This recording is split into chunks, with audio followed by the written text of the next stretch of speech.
Okay, so if you've been anywhere near the wellness corners of the internet recently, you've definitely seen this one popping up everywhere. Mouth taping. And yeah, it's pretty much what it says on the tin. People are literally putting tape, sometimes special porous tape, over their lips at night. The idea. Simple enough. Force yourself to breathe through your nose while sleeping. But the claims, wow, they're huge. Better sleep, more energy, no more snoring, even changing your jawline. You got a whole load of sources from you covering the hype, the limited science, and some pretty strong warnings from doctors. So today, our job is to sift through all that. Is it a game changer or, maybe a bit risky? Okay, let's unpack this. Yeah, and what's really interesting right off the bat is that the basic idea behind the trend, it's totally sound. The proponents are tapping into something real, the proven, established benefits of breathing through your nose. Right. We all kind of know nasal breathing is better. Physiologically, it just is. But maybe break that down a bit more. Why exactly is the nose the superior airway? Well, it's more than just filtering dust, though that's definitely part of it. Your nose is basically designed to condition the air. It filters it, warms it, humidifies it, gets it ready for your lungs. But the really key thing, scientifically speaking, is nitric oxide production. Yeah. Nitric oxide. Heard about that. Exactly. See, when air moves through your nasal passages, through the sinuses, it actually triggers the release of this gas, nitric oxide. And nitric oxide is a potent vasodilator. Meaning it widens blood vessels. Precisely. So that means better blood circulation, more efficient gas exchange in your lungs, basically better oxygen delivery to your whole body, especially important during sleep. That's a major proven plus for nasal breathing. Okay, so the why breathe through your nose is solid science. Yeah. But the how, that's where the taping comes in. And it really took off thanks to some big names, didn't it? Oh, absolutely. Figures like James Nestor, who wrote Breath. Great book. Yeah, and Andrew Huberman, the neuroscientist, they've definitely brought attention to it. Nestor talked a lot about nasal breathing's importance, kind of historically and personally, and mentioned taping as maybe a tool, a reminder. Right. And Huberman talks a lot about nasal breathing for overall function, good sleep hygiene. But hold on a sec.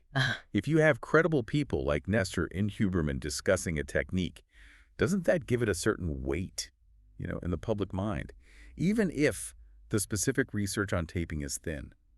Are they really pushing something without solid clinical proof? Well, that's the tricky part, isn't it? They're primarily advocating for the goal, which is nasal breathing.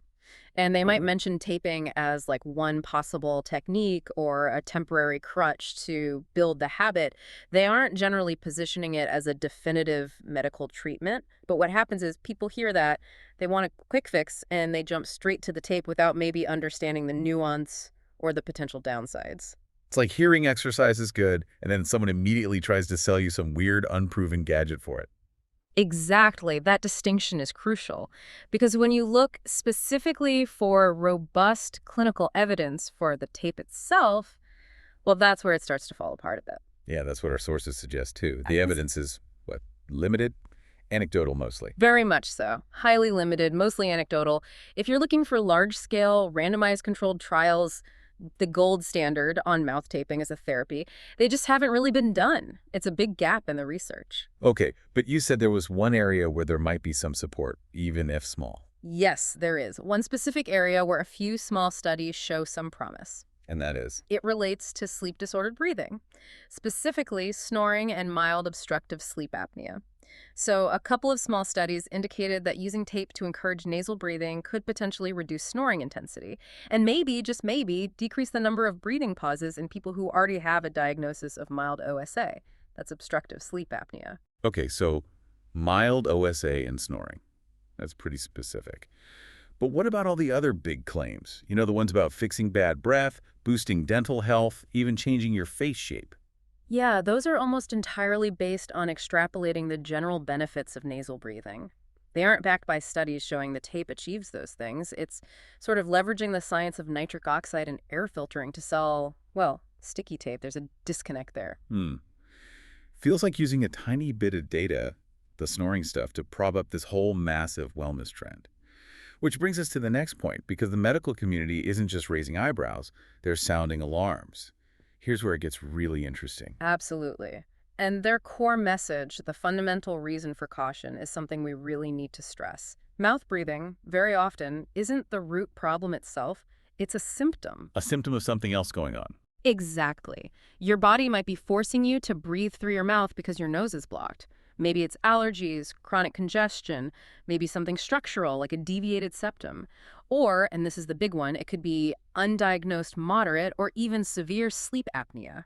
These things need proper medical assessment, not just tape. That's such a crucial point for you, the listener, to grasp. You might think you're fixing a bad habit, but you could actually be ignoring a warning sign from your body. Hmm. And the experts are pretty blunt about the risks of doing that. Yeah, we have some direct warnings here. Dr. Louisa Bazan, she's a sleep specialist at Henry Ford Health, was quoted saying there's basically no solid evidence to support mouth taping at night. And she specifically warned it could potentially lead to impaired breathing, disrupt sleep even more, and maybe even lower oxygen levels. Whoa, wait. Lower oxygen levels. Isn't the whole point supposed to be improving oxygen with that nitric oxide thing? Who's most at risk for that negative effect? Is it just people with known severe apnea, or could it happen to anyone? Honestly, anyone with any significant nasal obstruction is potentially at risk. Think about it. If your main airway, your nose, isn't clear for whatever reason, then blocking your backup airway, your mouth, is just not a good idea. It could be quite dangerous. Okay. And this isn't just one doctor's opinion. Research out of Western University's Schulich School of Medicine and Dentistry found the same thing. No strong evidence for health benefits from taping. And they specifically warned that restricting airflow like that could make existing symptoms of sleep disordered breathing worse, not better. So the potential downsides seem really significant. But then you see some specialists like Dr. Remiz Fargo, another sleep medicine doc who offered a slightly softer take. Right, there's some nuance. Dr. Fargo acknowledged that, okay, maybe for someone who's a habitual mouth breather, someone who's had everything else checked out and ruled out medically, maybe for them, the tape could act as a kind of gentle reminder. Just, keep your lips together. But even he stressed that we need much more research before recommending it broadly. So that gentle reminder idea only applies after a full medical workup. Absolutely. That's the critical step. The main message from the medical community is caution first, especially when you list out the potential risks they've identified. Let's lay those out clearly. What are the specific dangers people should be aware of? Okay, number one, the most serious, actual difficulty breathing. If your nasal passages are blocked for any reason, taping your mouth shut could become an emergency. Right, that's the most alarming one.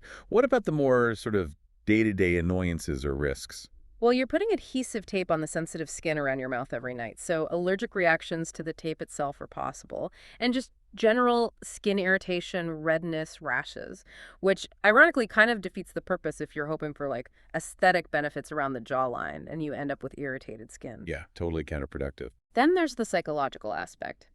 Some people find the feeling of having their mouth taped shut causes anxiety or discomfort, making sleep worse, not better. And finally, circling back to the biggest concern, the risk of delaying the diagnosis and treatment of serious underlying conditions, especially moderate to severe sleep apnea. If you just tape over the snoring, you might never find out you have apnea, and that condition needs proper treatment. Okay, that really frames the risk versus reward very starkly, doesn't it? Mm.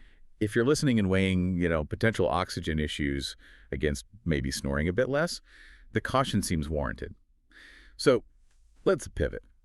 If we agree the goal nasal breathing is good, but the method taping is risky or unproven for most, Mhm. what should people be doing? What's the sensible path forward? The sensible path, the medically sound path, is definitely caution. And step one, absolutely crucial, talk to a healthcare professional first. A doctor, maybe an ENT specialist or a sleep specialist. You need to figure out why you're mouth breathing. Is it congestion, allergies, structure, apnea? Taping without knowing the why is basically just gambling. Okay, so rule out the serious stuff first. But what if the cause is relatively simple, like maybe just habit or mild congestion that can be managed? What are the safer, proven ways our sources mention to encourage nasal breathing, the ones that don't involve blocking your mouth? Yeah, there are definitely safer, evidence-based alternatives. Things like nasal strips, the ones that go over the bridge of your nose. They physically help open up the nasal passages, gives you a bit more airflow. Those are pretty common. Then there's positional therapy. Sometimes mouth breathing is worse when you sleep on your back. So learning to sleep comfortably on your side can make a big difference for some people. And probably the most important, actually treating any underlying nasal congestion. Working with your doctor to manage allergies, sinus issues, or address any structural problems found during that initial checkup. Gotcha. Address the root cause. Don't just stick a plaster over the symptom. Well, this has been, I think, a really necessary, maybe sobering deep dive. The big takeaway seems clear. Yeah, breathing through your nose is better for you, physiologically speaking. We can all agree on that. But just slapping tape over your mouth is kind of like choosing a quick fix bandage when what you might really need is a proper diagnosis. And the potential cost of that convenience could be ignoring a significant health problem that needs real medical attention. And maybe the final thought to leave you with, connecting back to those medical warnings. Think about it this way. If mouth breathing is so often a signal, a sign of blockage, an allergy, a deviated septum, potentially serious apnea, how does choosing a simple, trendy fix like tape potentially interfere with getting that crucial medical evaluation? What's the real long-term cost of opting for a quick wellness hack instead of digging deep to find and treat the actual physiological reason why you're mouth breathing in the first place? That's the question. Prioritize understanding the why.